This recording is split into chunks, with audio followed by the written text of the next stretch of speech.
प्राचीन सांख्य दर्शन में किसका महत्वपूर्ण योगदान है? तो किसका है? कपिल का है। किसका है? कपिल का है। अब यहाँ पे क्वेश्चन है कि सांख्य दर्शन भारतीय दर्शन के प्राचीनतम संप्रदायों में परिगणित है। सांख्य दर्शन भारतीय दर्शन के प्राचीनतम संप्रदाय में परिगणित है। महर्षि कपिल को सांख्य दर्शन का प्रतिष्ठापक आचार्य माना जाता है। कहा जाता है कि उन्होंने सांख्य सूत्र नामक पुस्तक की रचना की थी। अब यहाँ पे क्वेश्चन है कि कपिल मुनि द्वारा प्रतिपादित दार्शनिक प्रणाली है, तो क्या है? सांख्य दर्शन है। कपिल मुनि द्वारा प्रतिपादित दार्शनिक प्रणाली है, क्या है? सांख्य दर्शन, सांख्य है। ठीक है। अब यहाँ क्वेश्चन है कि सांख्य दर्शन द्वारा प्रतिपादित किया गया है, सी क्या है? कपिल द्वारा।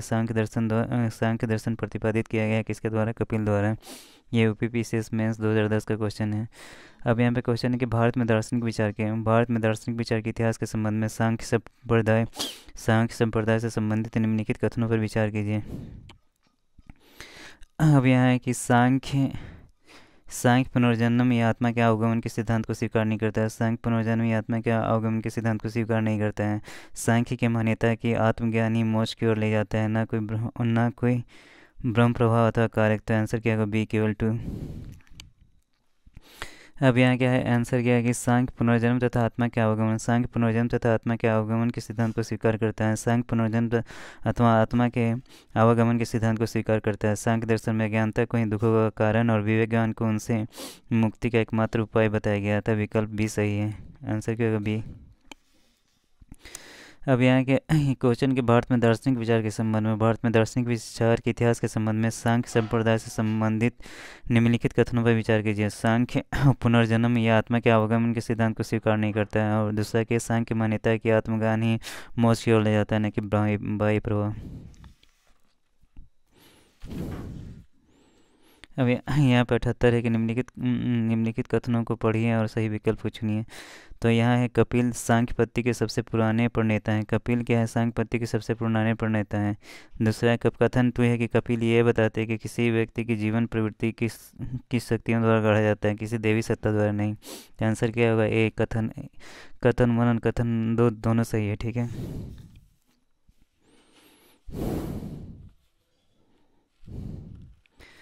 अब यहाँ पे क्वेश्चन है कि योग दर्शन के यहाँ पे महर्षि कपिल क्या है? महर्षि कपिल सांख्य दर्शन के प्रणेता है। महर्षि कपिल सांख्य दर्शन के प्रणेता है। सांख्य दर्शन के अनुसार जीवन प्रवृत्ति की शक्तियों द्वारा निर्मित एवं संचालित होता है। जीवन प्रवृत्ति की शक्तियों द्वारा निर्मित और संचालित होता है। यह दर्शन युक्ति, चिंतन और तर्क में विश्वास करता है। अब यहाँ क्वेश्चन है कि योग दर्शन के प्रतिपादक कौन है? तो पतंजलि है। योग दर्शन के प्रतिपादक कौन है? तो पतंजलि है। अब यहाँ क्वेश्चन कि महर्षि पतंजलि का योग दर्शन का प्रतिष्ठाता, महर्षि पतंजलि को योग दर्शन का प्रतिस्थापक आचार्य माना जाता है। महर्षि पतंजलि को योग दर्शन का प्रतिस्थापक आचार्य माना जाता है। यद्यपि भारतीय परंपरा में योग साधना का इतिहास अत्यंत प्राचीन है। यद्यपि भारतीय परंपरा में योग साधना का इतिहास अत्यंत प्राचीन है। उपनिषद, महाभारत, भगवद गीता, जैन, बौद्ध मतों में योग संबंधी क्रियाओं का विवेचन प्राप्त होता है। तथापि सर्वप्रथम की बात करते हैं तो महर्षि पतंजलि ने ही सुसंबद्ध दार्शनिक सिद्धांत के रूप में योग का विवेचन किया। इसीलिए इसे पतंजलि दर्शन भी कहा जाता है। इसलिए इसे पतंजलि दर्शन भी कहा जाता है। अब यहाँ क्वेश्चन है कि योग के आविष्कारक कौन थे? ये Uttarakhand UD upper division UDA और एलडीए प्री 2007 के कहते हैं। योग के आविष्कारक कौन थे? पतंजलि थे। योग के आविष्कारक कौन थे? पतंजलि थे। ठीक है। अब यहाँ क्वेश्चन है निम्नलिखित में से कौन एक अष्टांग योग का अंश नहीं है? निम्नलिखित में से कौन एक अष्टांग योग का अंश नहीं है? तो क्या होगा? अनुस्मृति। निम्नलिखित में से कौन एक अष्टांग योग का अंश नहीं है? तो क्या है? अनुस्मृति। ठीक है। अब यहाँ पे क्वेश्चन कि महर्षि पतंजलि ने योग की वृत्तियों के निरोध योग चित्त वृत्ति के रूप में परिभाषित किया है। लगभग 200 ईसा पूर्व में महर्षि पतंजलि ने योग को लिखित रूप में संग्रहित किया और योग सत्र की रचना की। योग सत्र की रचना के कारण पतंजलि को योग का जनक कहा जाता है। यहाँ क्या है कि योग सूत्र की रचना के कारण पतंजलि को योग का जनक कहा जाता है। उन्होंने योग के 8 यंग यथा यम, नियम, आसन, प्राणायाम, प्रत्याहार, धारणा, ध्यान, समाधि का वर्णन किया है। यही अष्टांग योग है। तो स्पष्ट है कि अनुस्मृति अष्टांग योग का अंश नहीं है। ठीक है।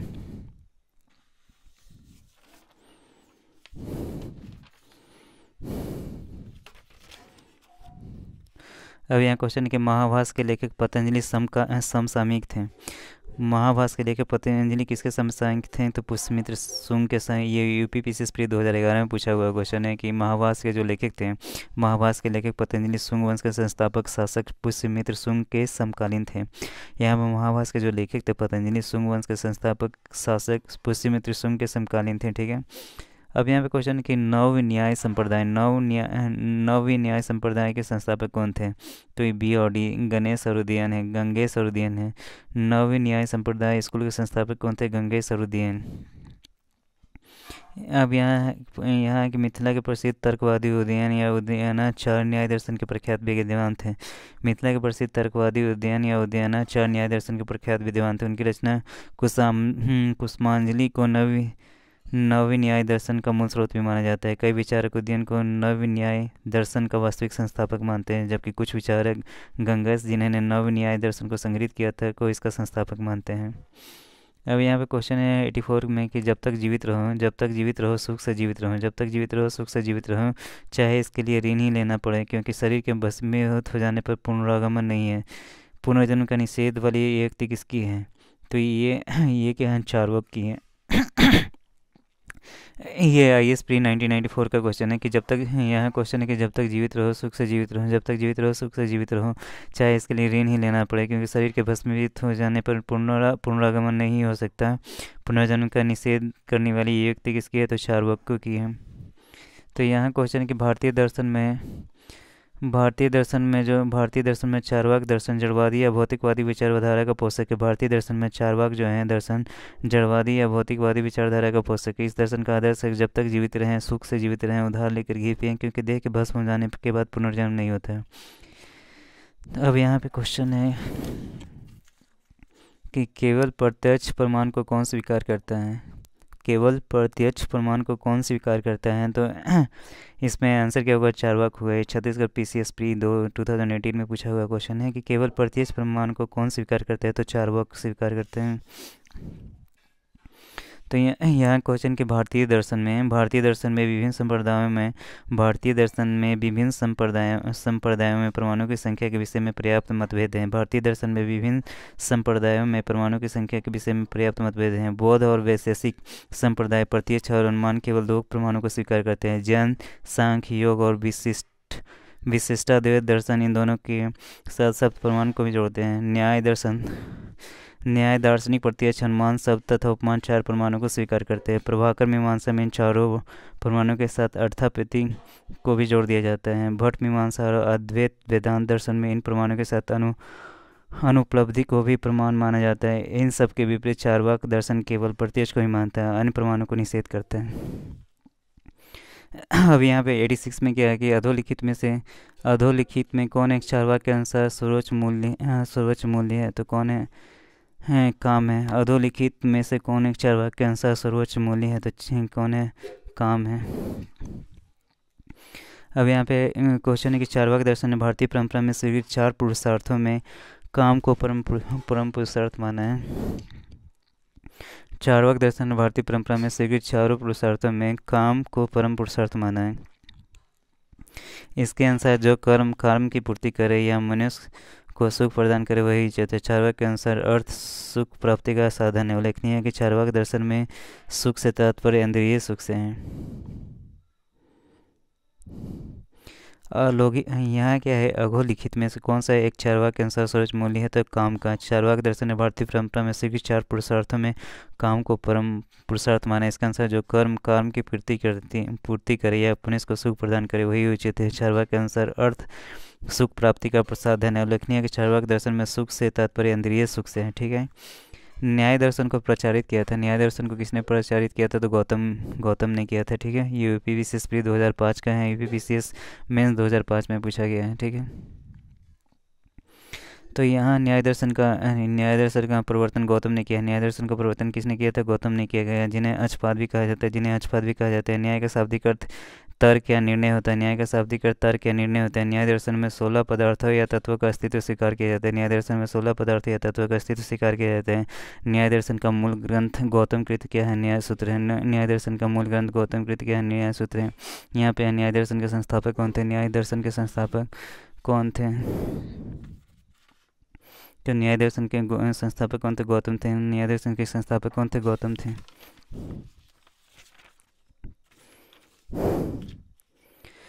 अब यहाँ क्वेश्चन कि न्याय दर्शन का प्रवर्तक कौन है? न्याय दर्शन का प्रवर्तक कौन है? गौतम है। न्याय दर्शन का प्रवर्तक कौन है? तो गौतम है। न्याय दर्शन का प्रवर्तक कौन है? तो गौतम है।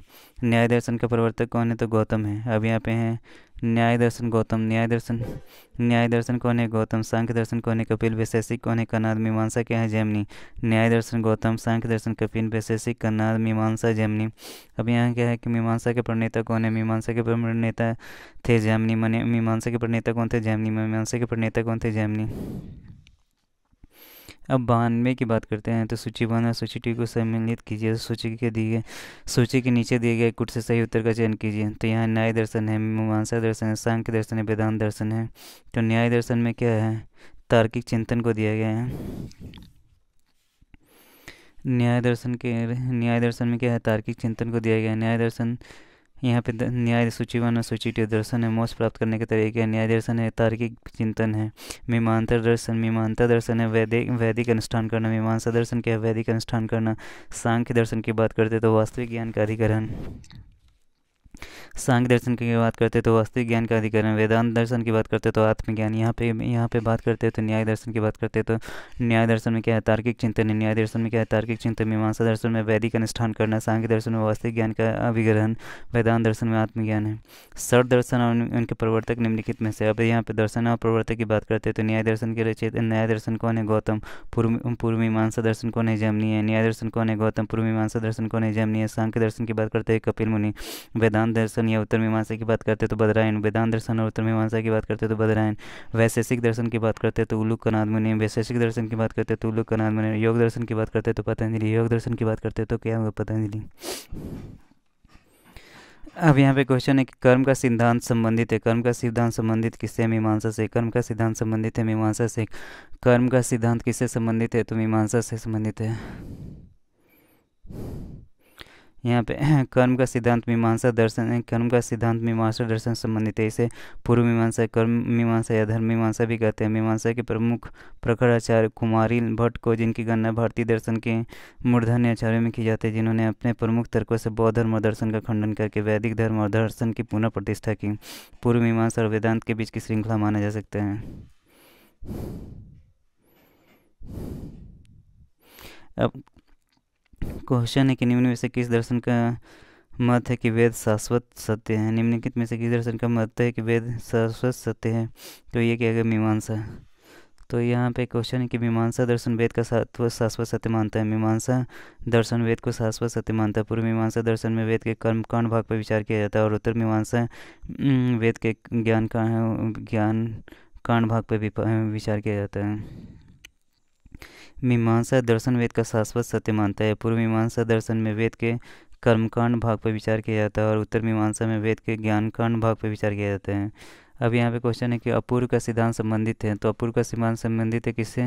मीमांसा से है। अपूर्व का सिद्धांत संबंधित है किससे? है मीमांसा से। छत्तीसगढ़ पीसीएस प्री 2018 का क्वेश्चन है कि अपूर्व का सिद्धांत संबंधित है किससे? मीमांसा से।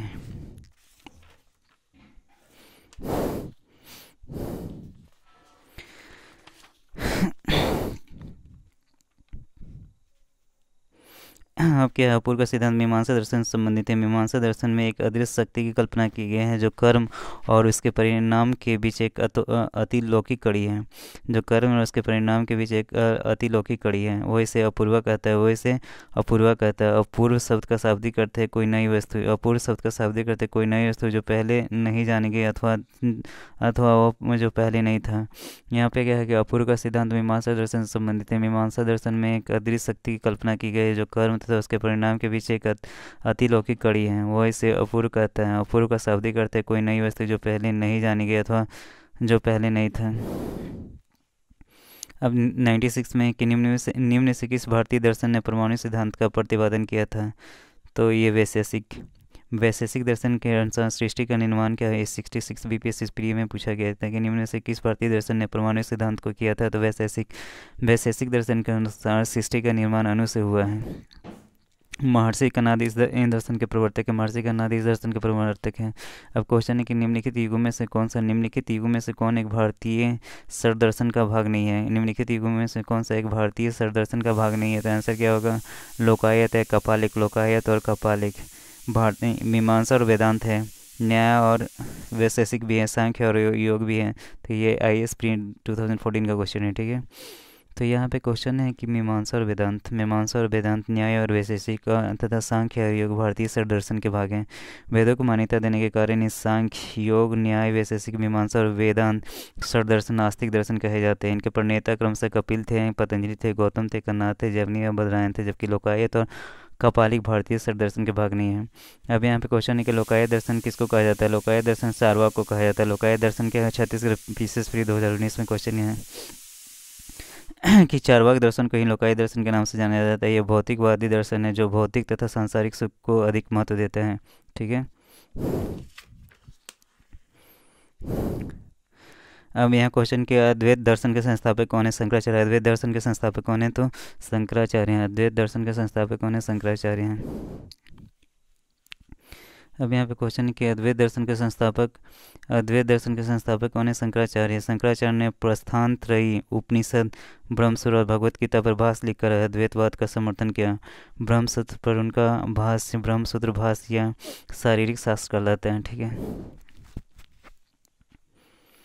अब यहाँ पे कि शंकर के दर्शन को कहा जाता है, तो आंसर अद्वैतवाद। शंकराचार्य के दर्शन को क्या कहा जाता है? अद्वैतवाद। ये छत्तीसगढ़ PCS प्री 2019 में पूछा गया था कि शंकर के दर्शन को क्या कहा जाता है? तो अद्वैतवाद। प्रच्छन्न बोध किसे कहा जाता है? तो शंकराचार्य को। प्रच्छन्न बोध किसे कहा जाता है? छत्तीसगढ़ PCS फ्री 2019 में पूछा गया है कि प्रच्छन्न बोध किसे कहा जाता है? तो शंकर को। शंकर या शंकराचार्य, यहाँ क्वेश्चन के शंकर या शंकराचार्य अद्वैत दर्शन, यहाँ पे शंकर या शंकराचार्य अद्वैत दर्शन के प्रणेता और हिंदू धर्म के प्रख्यात दार्शनिक थे। बौद्ध धर्म की कई संकल्पनाओं को अपने दर्शन में शामिल करने के कारण उन्हें प्रच्छन्न बोध की संज्ञा दी गई है, ठीक है।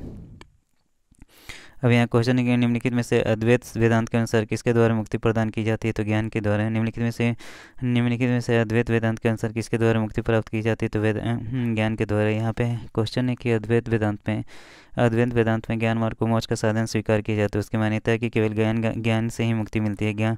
ज्ञान के अभाव में मुक्ति संभव नहीं है, ठीक है। अब यहाँ क्वेश्चन है कि निम्नलिखित में से कौन अद्वैत वेदांत के अनुसार किसके द्वारा मुक्ति मिलती है? तो ज्ञान के द्वारा। अद्वैत वेदांत में ज्ञान मार्ग को मोक्ष का साधन स्वीकार किया जाता है। उसकी मान्यता है केवल ज्ञान से ही मुक्ति मिलती है। ज्ञानादेव मुक्ति, ज्ञान के अभाव में मुक्ति संभव नहीं है। उल्लेखनीय है कि अद्वैत वेदांत में सभी लोग ज्ञान मार्ग के अधिकारी नहीं है। ज्ञान मार्ग का अधिकारी केवल वही है जो साधन चष्ट हुई से युक्त है, जबकि विशिष्टाद्वैत दर्शन में भक्ति मार्ग को मोक्ष का साधन माना जाता है। अब यहाँ क्वेश्चन निम्न में से किसका संबंध वेदांत दर्शन के साथ नहीं है? तो आंसर क्या होगा? अभिनव गुप्त। निम्न में से किसका संबंध वेदांत दर्शन के साथ नहीं है? तो क्या होगा? अभिनव गुप्त। ये MPPCS मेंस 2014 में पूछा हुआ क्वेश्चन है।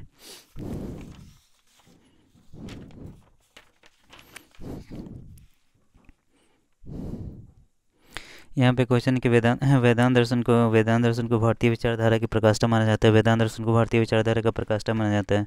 वेदांत का शाब्दिक अर्थ होता है वेदकांत। वेदांत का शाब्दिक अर्थ होता है वेदकांत या वैदिक विचारधारा की प्रकाष्ठा, ठीक है। वेदांत दर्शन के 3 आधार हैं। पहला है उपनिषद, ब्रह्मसूत्र, भगवत गीता। उपनिषद, ब्रह्मसूत्र, भगवत गीता। इन्हें वेदांत दर्शन को प्रस्थानत्रयी कहा जाता है। कई सूक्ष्म भेदों के आधार पर इसके कई उप संप्रदाय इनके प्रवर्तक हैं। जैसे शंकराचार्य का अद्वैतवाद हो गया। शंकराचार्य का क्या हो गया? अद्वैतवाद। रामानुज का विशिष्टाद्वैत हो गया। मध्वाचार्य का अद्वैतवाद हो गया। अभिनव गुप्त की मुख्य ख्याति तंत्र और अलंकार शास्त्र के क्षेत्र में है। ये दर्शन के क्षेत्र में तर्कशास्त्र से जुड़े हुए थे, ठीक है। अब यहाँ सूची 1 और सूची 2 से सम्मिलित कीजिए और नीचे दिए गए कूट की सहायता से सही उत्तर चुनिए। पहला क्या है कि विक्रम संवत्सर, शक संवत्सर, गुप्त संवत्सर, कली संवत्सर। तो अब यहाँ पे आंसर क्या है कि विक्रम संवत को कृत संवत या मालव संवत भी कहा जाता है। विक्रम संवत को कृत संवत या मालव संवत भी कहते हैं। इसकी तिथि 57 से 58 ईस्वी पूर्व मानी जाती है। शक संवत की तिथि के 78 ईस्वी मानी जाती है और इस संवत का प्रवर्तक कनिष्क को माना जाता है। गुप्त संवत की स्थापना चंद्रगुप्त वन ने 319 से 320 में की थी। कली संवत 3102 ईसा पूर्व माने जाते हैं।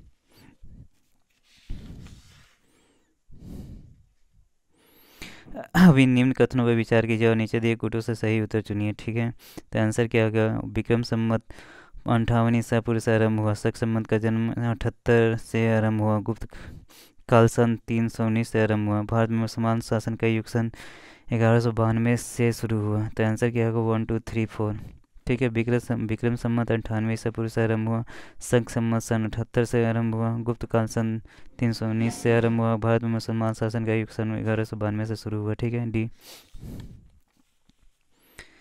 अब यहाँ विक्रम संवत क्या है? विक्रम संवत 98 ईसा पूर्व अथवा 57 ईसा पूर्व से शक संवत 78 ईसा से प्रारंभ हुए थे। यद्यपि गुप्त वंश की स्थापना श्री गुप्त ने की थी, तथापि गुप्त काल के प्रारंभ से तात्पर्य गुप्त साम्राज्य अथवा चंद्रगुप्त प्रथम के शासनकाल के आरंभ से है। साथ ही यद्यपि 8वीं शताब्दी ईसा पूर्व के आरंभ में मोहम्मद बिन कासिम द्वारा भारत के सिंध प्रांत को अधिकृत कर लिया गया था, परंतु भारत में मुसलमान शासन का युग मोहम्मद गौरी के तराइन तराइन के द्वितीय युद्ध में विजय से प्रारंभ माना जाता है। इस प्रकार प्रश्नगत चारों कथन सही है। अब यहाँ क्वेश्चन है कि पुलकेशिन वन का बादामी शिलालेख शक वर्ष 465 का दिनांकित है। यदि इसे विक्रम संवत में दिनांकित करना हो, पुलकेशिन वन का बादामी शिलालेख शक वर्ष में 465 हिस्सा है। ठीक है, और इसे विक्रम संवत में करना है तो 465 में अगर 135 जोड़ देंगे तो 601 आ जाएगा। ठीक है, तो शक संवत का प्रारंभ 78 ईसा पूर्व से माना जाता था। विक्रम संवत प्रारंभ 58 अथवा 57 या 58 ईसा पूर्व निर्धारित किया गया था। पुलकेशिन मत के बादामी अभिलेख में 465 प्लस 58 प्लस 78 जोड़ा जाएगा तो ये 601 आ जाएगा। ठीक है, अब यहाँ पे क्वेश्चन है कि ये एक चालुक्य के अभिलेख में तिथि अंकन में शक संवत का वर्ष 556 है। शक संवत इसका तुल्य वर्ष क्या हो गया? शक संवत तो शक संवत क्या हो गया? 78 ईस्वी में है। विक्रम संवत 57 ईसा पूर्व में है, तो यहाँ 556 दिया हुआ है। तो 556 में अगर हम क्या होता है शक संवत है, तो शक संवत है तो इसमें अगर हम 78 घटा देंगे 506 शक संवत का एक चालुक्य अभिलेख में तिथि अंकन में शक संवत का वर्ष 556 दिया हुआ है। ठीक है, शक संवत 556 दिया था, इसका तुल्य वर्ष क्या हो गया? तो 556 में अगर इसमें 78 जोड़ देंगे तो 634 ईस्वी आएगा। ठीक है, शक संवत से हमेशा जो वर्तमान जो होगा वो हमेशा 78 साल आगे होगा, ज़्यादा होगा। 78 साल क्या होगा? ज़्यादा होगा। अब यहाँ क्वेश्चन है कि पुराने के अनुसार चंद्रवंशी शासकों का मूल स्थान क्या था? प्रतिष्ठानपुर था। पुराने के अनुसार चंद्रवंशी शासकों का मूल स्थान क्या था? प्रतिष्ठानपुर था। ठीक है, पुराने के अनुसार चंद्रवंशी शासकों का मूल स्थान क्या था? प्रतिष्ठानपुर था। यूपी पीसीएस प्री 2009 में पूछा हुआ क्वेश्चन है।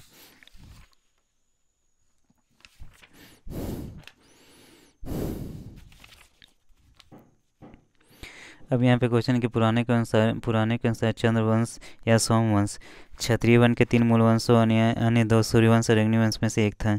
चंद्रवंशीय शासकों का मूल स्थान त्रेता युग में पर्याप्त था। चंद्रवंशीय शासकों का मूल स्थान त्रेता युग में पर्याप्त था, परंतु प्रलय के पश्चात द्वापर युग में चंद्रवंशीय सम्राट ने प्रतिष्ठानपुर वर्तमान झूसी इलाहाबाद में राजधानी की स्थापना की थी। अब यहाँ क्वेश्चन है कि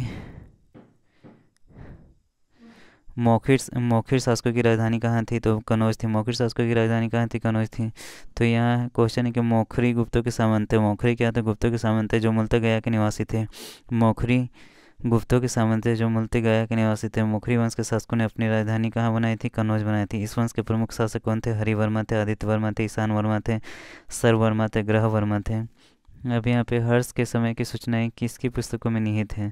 तो कलहन की पुस्तकों में निहित है। हर्ष के समय की सूचनाएं किसकी पुस्तकों में निहित है? तो कलहन की पुस्तकों में निहित है। हर्ष के समय की सूचनाएं किसकी पुस्तकों में निहित है? तो कलहन की पुस्तकों में निहित है। अब यहाँ की हर्ष के समय की विस्तृत सूचना इसके दरबारी कवि बाणभट्ट की कृति हर्षचरित से प्राप्त होती है। हर्ष के समय की विस्तृत सूचना इसके दरबारी कवि बाणभट्ट की कृति हर्षचरित से प्राप्त होती है। इससे जुड़ी हुई सूचनाएं कलहन कृति राजतरंगिणी में भी मिलती है। कालिदास एवं हरिसेन की रचनाओं में हर्ष से संबंधित किसी भी सूचना को उल्लेख नहीं है, क्योंकि ये हर्ष के पूर्व काल के हैं। ठीक है, अब यहाँ पे क्वेश्चन है कि हर्षचरित नामक पुस्तक किसने लिखी है? हर्षचरित नामक पुस्तक किसने लिखी है? तो बाणभट्ट ने लिखी है। हर्षचरित नामक पुस्तक किसने लिखी है? तो बाण में। ये 47 बीपीसी प्री 2005 का क्वेश्चन है। ठीक है,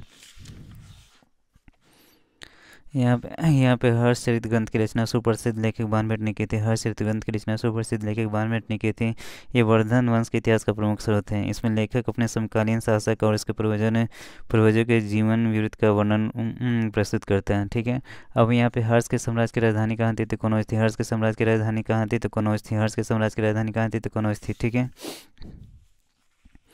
अब ये क्वेश्चन कि चीनी स्रोतों से पता चलता है, चीनी स्रोतों से पता चलता है कि हर्ष एवं राशिद दोनों साथ साथ कनौज के राज सिंहासन पर बैठते थे। चीनी स्रोतों से पता चलता है कि हर्ष एवं राशिद दोनों साथ साथ कनौज के राज सिंहासन पर बैठते थे। हर्ष ने अपनी राजधानी थानेश्वर से कनौज स्थानांतरित की ताकि वह राजश्री को प्रशासनिक कार्यों में पूरी सहायता प्रदान कर सके। यह हर्ष के विस्तृत साम्राज्य पर शासन के लिए भी उपयुक्त था। ठीक है। अब यहाँ क्वेश्चन है कि सम्राट हर्ष ने अपनी राजधानी थानेश्वर से कहाँ स्थानांतरित की थी? सम्राट हर्ष ने अपनी राजधानी थानेश्वर से कहाँ स्थानांतरित की थी? तो कनौज में की थी। ये यूपीएस पीसीएस प्री 1992 का क्वेश्चन है कि सम्राट हर्ष ने अपनी राजधानी थानेश्वर से कहाँ स्थानांतरित की थी? तो कनौज में की थी। अब यहाँ क्वेश्चन है कि सम्राट हर्षवर्धन ने 2 महान धार्मिक सम्मेलनों का आयोजन किया। तो पहला क्या है? कनौज तथा प्रयाग में। सम्राट हर्षवर्धन ने 2 महान धार्मिक सम्मेलनों का आयोजन किया। तो कनौज और प्रयाग में। यहाँ पे क्वेश्चन कि अन्य धर्मों से महायान की उत्कृष्टता सिद्ध करने के लिए हर्ष ने कनौज में विभिन्न धर्मों और संप्रदायों के आचार्यों की एक विशाल सभा बुलवाई थी। चीनी साक्ष्यों के अनुसार इस सभा में 20 देश के राजाओं, अपने देश के प्रसिद्ध ब्राह्मणों, श्रमणों, सैनिकों, राजपुरुषों आदि के साथ उपस्थित हुए थे। इस सभा की अध्यक्षता ह्वेनसांग ने की थी। साथ ही हर्ष के समय प्रति पाँचवें वर्ष प्रयाग के संगम क्षेत्र में एक समारोह का आयोजन किया गया था जिसे महामोक्ष परिषद कहा गया। ह्वेनसांग स्वयं छठे समारोह में उपस्थित रहता था। इसमें 18 देशों के राजा सम्मिलित हुए थे।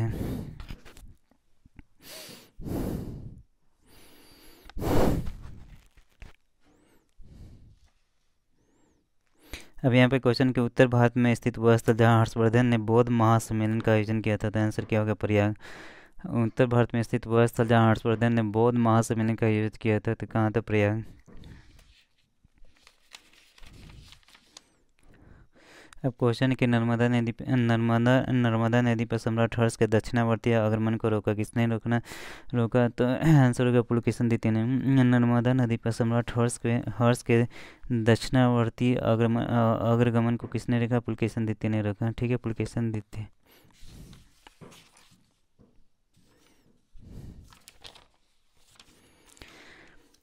अब यहाँ क्वेश्चन कि हर्ष के विजयों के फलस्वरूप उसके राज्य की पश्चिमी सीमा नर्मदा नदी तक पहुँच गई। ठीक है। उसकी पश्चिमी सीमा कहाँ तक पहुँच गई? नर्मदा नदी तक पहुँच गई। इधर पुलकेशिन द्वितीय उत्तर की ओर राज्य का विस्तार करना चाहते थे। ऐसी स्थिति में दोनों के बीच युद्ध क्या हो गया? अवश्यंभावी हो गया। फलतः नर्मदा नदी के तट पर दोनों के बीच में युद्ध हुआ जिसमें पुलकेशिन द्वितीय ने हर्ष को पराजित किया। पुलकेशिन द्वितीय की ऐहोल प्रशस्ति एवं ह्वेनसांग का विवरण इस युद्ध के साक्ष्य हैं। ठीक है। अब यहाँ पे क्वेश्चन है कि निम्नलिखित शासकों में से किसने हर्षवर्धन को पराजित किया था? तो किसने किया था? पुलकेशिन द्वितीय ने पराजित किया था। निम्नलिखित शासकों में से किसने हर्षवर्धन को पराजित किया था? तो पुलकेशिन द्वितीय ने पराजित किया था। अब यहाँ पे क्वेश्चन है कि चालुक्य शासक पुलकेशिन की हर्ष पर विजय का वर्ष था। चालुक्य शासक थे पुलकेशिन की हर्ष पर विजय का वर्ष था क्या? तो बी। यहाँ 618 ईस्वी। अब यहाँ पे क्वेश्चन है कि पुलकेशिन द्वितीय चालुक्य वंश का शक्तिशाली राजा था। पुलकेशिन द्वितीय चालुक्य वंश का शक्तिशाली राजा था। हर्ष की विजय के फलस्वरूप उसके राज्य की पश्चिमी सीमा नर्मदा नदी तक पहुँच गई। उधर पुलकेशिन भी उत्तर की ओर राज्य का विस्तार करना चाहते थे। ऐसी स्थिति में दोनों के बीच युद्ध अवश्यंभावी हो गया। फलस्वरूप हर्ष और पुलकेशिन द्वितीय के बीच नर्मदा नदी के तट पर युद्ध हुआ जिसमें संभवतः हर्ष की पराजय हुई। अब यहाँ पे क्वेश्चन है कि बाणभट्ट का जन्म बिहार में सोन नदी के किनारे अवस्थित प्रीतिकुटा नामक गांव में हुआ था। इनके पिता का नाम चित्रभानु और माता का नाम क्या था? राजदेवी था। ठीक है। ह्वेनसांग किसके शासनकाल में भारत आया था? तो आंसर क्या होगा? सम्राट हर्ष के शासनकाल में भारत आया था। ह्वेनसांग किसके शासनकाल में भारत आया था? सम्राट हर्ष के शासनकाल में भारत आया था। तो यहाँ पे क्वेश्चन है कि हर्षवर्धन के समय की सर्वप्रमुख घटना चीनी यात्री ह्वेनसांग के भारत आगमन की है। उसकी उत्कृष्ट अभिलाषा महात्मा बुद्ध के चरण चिन्हों द्वारा पवित्र किए जाने वाले स्थानों को देखने एवं पवित्र बौद्ध ग्रंथों का अध्ययन करने की थी। जो उन दिनों भारत में सुलभ थे। इस उद्देश्य का पूर्ति हेतु उसने तांग सांस्कृतिक की राजधानी चंगन से भारतवर्ष के लिए 629 ईस्वी में प्रस्थान किया। अपनी भारत यात्रा के ऊपर उसने ग्रंथ लिखा जिसे सी युकी कहा जाता है, ठीक है। अब यहाँ क्वेश्चन है कि हर्षवर्धन के शासनकाल में किस चीनी यात्री ने भारत की यात्रा की थी? तो वेनसांग ने की थी। किसने की थी? तो वेनसांग।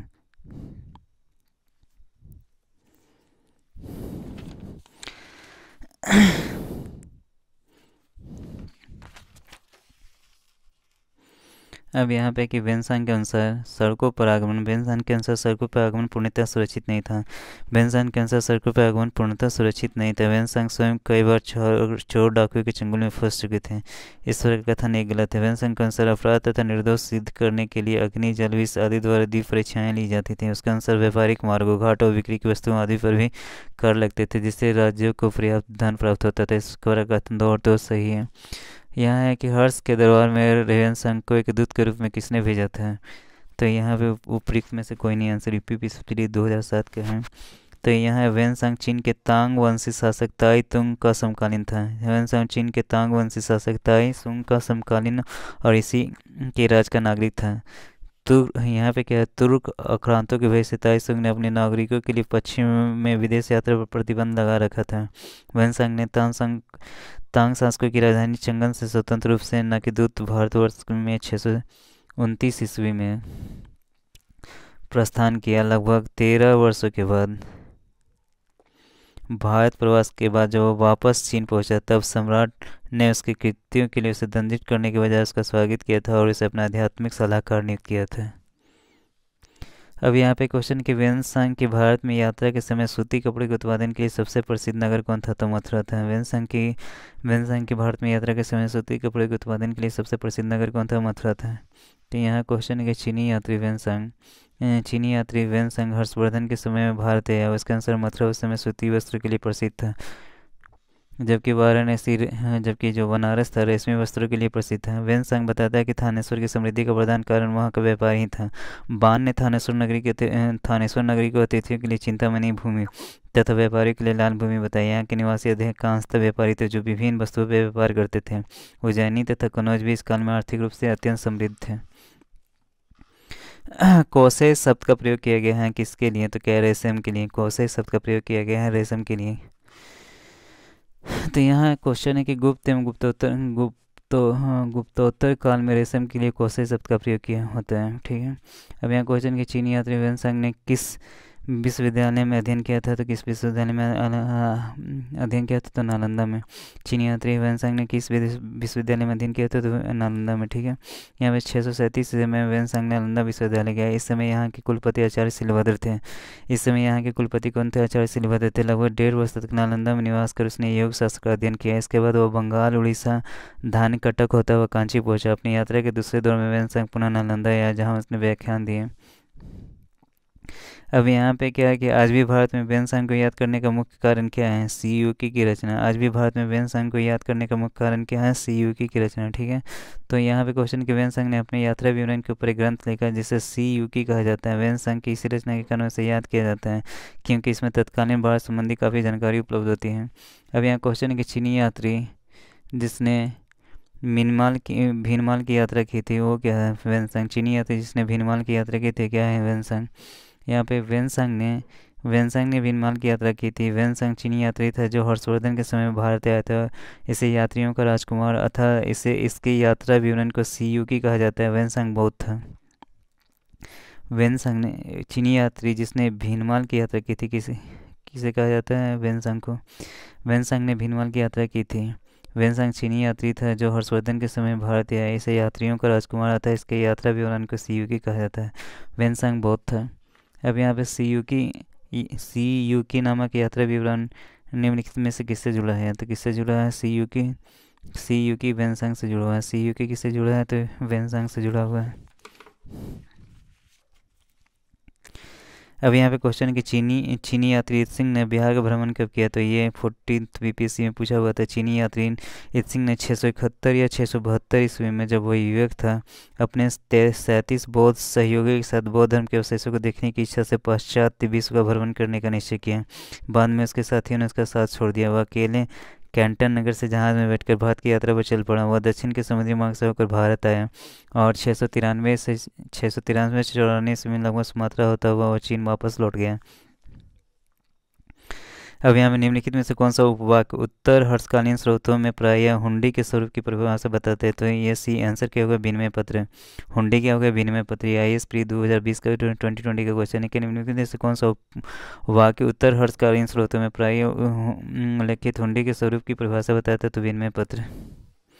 अब यहाँ पे क्वेश्चन है कि भारत में साख पत्रों का प्रचलन बहुत प्राचीन है तथा इसे हुंडी कहा जाता है। व्यापार में माल का क्रय विक्रय नगद तथा उधार पर किया जाता है। यदि माल क्रय और विक्रय नगद होता है तो ऐसी स्थिति में भुगतान तत्काल कर दिया जाता है। दूसरी तरफ यदि व्यापारी उधार लेन देन करता है और सौदे का व्यापार मूल्य तुरंत न चुकाकर भविष्य में चुकाते हैं, ऐसी स्थिति में भावी भुगतान की समस्या का समाधान साख पत्र माल बेचने वाले व्यक्ति को एक निश्चित अवधि में भुगतान का आश्वासन देता है।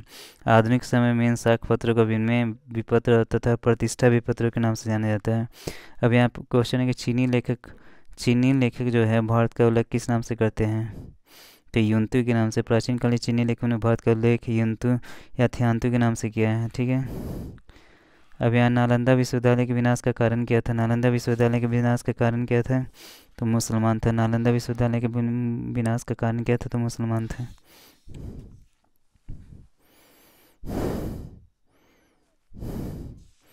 अब यहाँ क्वेश्चन है कि नालंदा विश्वविद्यालय बख्तियार खिलजी के अधीन तुर्क मुस्लिम आक्रमणकारियों द्वारा नष्ट किया गया था और ये भारत में बौद्ध मत के पतन के लिए अंतिम प्रहार के रूप में देखा जाता है।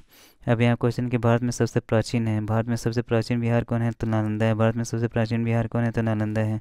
अब यहाँ दिए गए विकल्पों में से बिहार प्रांत में स्थित नालंदा भारत में सबसे प्राचीन बिहार है। 5वीं सदी के मध्य गुप्तों के समय में नालंदा स्थित विश्वविद्यालय अस्तित्व में है। सर्वप्रथम कुमारगुप्त प्रथम ने नालंदा बौद्ध विहार को दान किया। बाद में बुद्धगुप्त तथा बालादित्य नामक गुप्त शासकों ने से इस बिहार को दान दिया। नालंदा कहाँ पर स्थित है? तो नालंदा कहाँ पर स्थित है? तो बिहार में स्थित है। नालंदा कहाँ पर स्थित है? तो बिहार में स्थित है। गुप्तोत्तर युग में प्रमुख व्यापारिक केंद्र कौन था?